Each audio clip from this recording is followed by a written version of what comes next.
7 स्तंभ हैं, सनातन धर्म को धारण करने के 7 खंबे हैं, जिनमें पहला और सबसे मजबूत बीच वाला खंबा है गौ। गोभीर पृथ्वी सबसे पहले गाय रूपी खंबे से टिकी हुई है। दूसरे ब्राह्मण, गोभीर विप्रैश्च वेदैश्च, वेद तीसरा खंबा है। सती स्त्रियां, पवित्र स्त्रियां चौथे खंबे हैं। सत्यवादी पुरुष 5वें खंबे हैं। निर्लोभ पुरुष 6ठा खंबा है और दानवीर व्यक्ति 7वां खंबा है।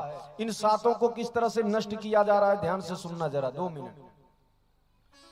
गाय को किस तरह नष्ट किया जा रहा है, गौवंश को किस प्रकार नष्ट किया जा रहा है, उसमें सबसे पहला नष्ट करने का जो शस्त्र है वो है ट्रैक्टर।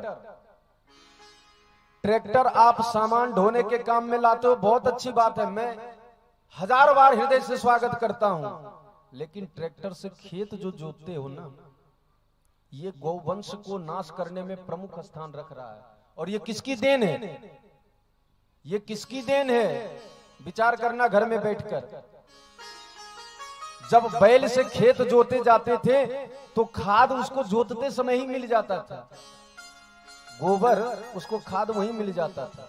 एक तरह से हमारी संस्कृति का विनाश नहीं किया जा रहा है, यवनों के द्वारा, ईसाइयों के द्वारा, मिशनरियों के द्वारा अनेक प्रकार से प्रहार हो रहे हैं हमारा सनातन धर्म पर। और इसमें कुछ अपने आप को सनातनी कहने वाले षड्यंत्रकारी में भी शामिल हैं, जो ऐसे मोटे मोटे नोटों के बंडल से, जिनकी वाणी, जिनका धर्म दबा हुआ है। हमको आपको जागने की आवश्यकता है। गौवंश का नाश किया गया, बैल की उपयोगिता समाप्त करके। आज बैल की कोई उपयोगिता है?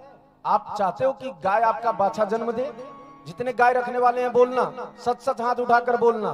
कोई चाहते हो कि आपकी गाय बाछा को ब्याए? कोई चाहते हो? एक भी हाथ नहीं उठा। सब बाछी चाहते हैं। क्यों? क्योंकि उसकी उपयोगिता समाप्त हो गई। गौवंश जब बैल ही नहीं होगा, जब बाछा ही नहीं होगा, तो फिर नंदी कहां से होंगे? और जब नंदी नहीं होंगे तो गौवंश का बीज कहां बचेगा? वो जो दवाई ला करके डालते हो वो बीज है क्या? ध्यान से सुनना। ऐसे ऐसे षड्यंत्र चल रहे हैं ना, जिसका कोई पारावार नहीं है। और हम आप प्रसन्न हैं। कुत्ता हड्डी चबाता है ना, तो उसका मुंह छिल जाता है और उससे खून निकलता है, तो उस समय पूंछ उठा उठा करके खूब नाचता है वो। पता है क्यों? इसलिए कि उसको ये लगता है कि हड्डी से खून निकल रहा है, हम चूस रहे हैं, जबकि खून उसी का गिरता है। ऐसे ही हालत हम सब सनातनियों की हो रही है इस समय। जो षड्यंत्र को नहीं समझ रहे हैं, अपने ही धर्म का अपने ही हाथों से नाश करके प्रसन्न हो रहे हैं। ये दुर्भाग्य है हमारा। दूध के लोभ ने हमारी भारतीय नस्ल की गौओं को बंद करने का काम किया है। दूध के लोभ ने, आज लोभ नहीं होता तो भारतीय नस्ल की जितनी भी गायें हैं, उनके दूध में जैसे जैसे गुण पाए जाते हैं, ये जर्सी और वर्णशंकर गाय में पाए जाएंगे।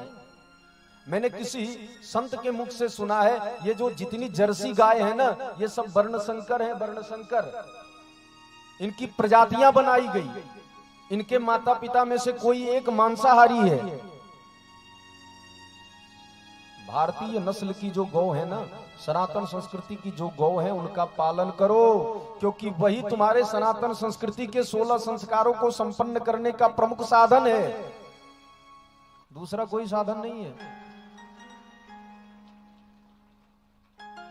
लेकिन गाय को नष्ट किया जा रहा है। आज हम लोग ही उसको अपने हाथों से बूचड़ खाने ले जाते हैं। और बड़ा दुर्भाग्य है, इस देश में 2 प्रकार के दोहरे नियम भी हैं, वैध बूचड़ खाना और अवैध बूचड़ खाना। सुन करके हंसी भी आती है और क्रोध भी आता है कि बूचड़ खाना, गाय के काटने का स्थान क्या कभी वैध भी हो सकता है? शर्म आनी चाहिए। गाय को काटना कभी वैध हो सकता है क्या? गाय को नष्ट करना, गाय का रक्त बहाना, ये कभी संवैधानिक होगा? शर्म आनी चाहिए हमें। गौ को नष्ट किया जा रहा है, ब्राह्मणों को नष्ट किया जा रहा है, जो पृथ्वी के दूसरे खंभे हैं। संस्कृत को उपेक्षित करके, ब्राह्मण के कार्य को उपेक्षित करके, अनेक प्रकार से लांछित करके, कलंकित करके, जबकि ब्राह्मणों ने सदैव हर वर्ग को जोड़ने का प्रयास किया है। ब्राह्मण का अतिक्रमण करके दूसरे खंभे को कमजोर किया जाता है। वेद, आज हमारे वेद का ज्ञान लेकर के नासा आदि खोज कर रहे हैं, शोध कर रहे हैं, और उस पर अपना मोहर लगाते हैं और वेद को कहते हैं झूठा है, और हम मूर्ख लोग भी कहते हैं हाँ वेद झूठा है। हमारे ही ज्ञान से वो ज्ञानी बन रहे हैं, और फिर वही हमको बताते हैं कि सूर्य ग्रहण कब है, चंद्र ग्रहण कब है, जबकि हमारा पंचांग आज से 1000 साल बाद कब सूर्य ग्रहण चंद्र ग्रहण पड़ेगा ये बता देता है। फिर भी हम उसके खोज पर निर्भर हैं और अपनी संस्कृति, अपने शास्त्र को झूठा बताते हैं। आज से 100 साल बाद रविवार कौन सी तिथि को पड़ेगा ये हमारा पंचांग बता सकता है। दुनिया में और कोई साधन नहीं है बताने का। लेकिन हम अपने वेद को अपने हाथों नष्ट कर रहे हैं, षड्यंत्रकारियों के षड्यंत्र में फंसकर। गोभीर विप्रैश्य वेदेश्य, ये 3 खंभे को नुकसान कर रहे हैं। सती भी, सती स्त्रियों का सतीत्व नष्ट किया जा रहा है। किस प्रकार से नष्ट किया जा रहा है? सती स्त्री का सतीत्व किस प्रकार से नष्ट किया जा रहा है? टीवियों के माध्यम से। कौन दिखा रहा है ये दिशा? हमारी स्त्रियों को कौन ये मार्गदर्शन कर रहा है कि इस पथ पर चलो? सतीत्व नष्ट हो रहा है। सत्यवादी नष्ट हो रहे हैं, निर्लोभ व्यक्ति बचे नहीं हैं, और दान आजकल वही करता है जिसको दिखावा करना है। अब दान, गुप्त दान बहुत कम होते हैं। आजकल लोगों की स्थिति ये हो गई है कि पाप करेंगे तो छुप के करेंगे, सोचेंगे कि दुनिया में कोई ना जान पाए हमारे पाप के बारे में, और एक पुण्य करेंगे तो ढोल बजा करके करेंगे कि पूरा सब दुनिया जान लो कि हम पुण्य कर रहे हैं। तो दानशीलता भी नहीं बची है। 7 स्तंभों को कमजोर किया जा रहा है। जागो, और तब तक नहीं रुको जब तक कि अपने लक्ष्य की प्राप्ति नहीं हो जाए। और लक्ष्य हमारा क्या होना चाहिए? सनातन धर्म के प्रति, अपने देश के प्रति समर्पण और उसके नियमों का अनुशीलन, अनुपालन।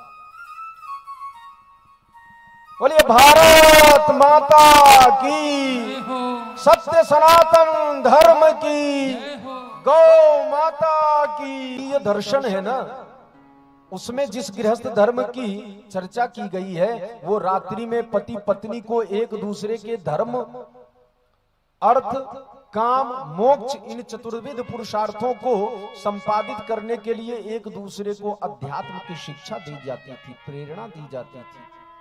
पति पत्नी आपस में बैठकर भगवान की चर्चा करते थे।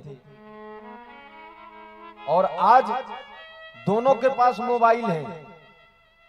कभी हाँ एक ही पास बैठे हैं, लेकिन आप क्या बोल रहे हो उनको नहीं पता, आप क्या बोल रही हैं उनको नहीं पता। और ऐसी घटनाएं भी देखने को मिली है कई। मोबाइल इतना बड़ा विनाश का कारण बना कि अपने अपने बच्चे तक को अपने हाथों से वॉशिंग मशीन तक आदि में दे दिए। ऐसे ऐसे घटनाएं देखने को मिली है देश में। सदुपयोग करो भाई, जीवन में कोई भी वस्तु बुरी नहीं है, लेकिन आप सदुपयोग करो। एक दुनिया ब्रह्मा जी ने बनाई और एक दुनिया ये मोबाइल भी है। इसमें जब अच्छे से खो जाओ तो बाहर वाली दुनिया सब समाप्त। इसलिए थोड़ा सावधान, ये बड़ा खतरनाक दुनिया है।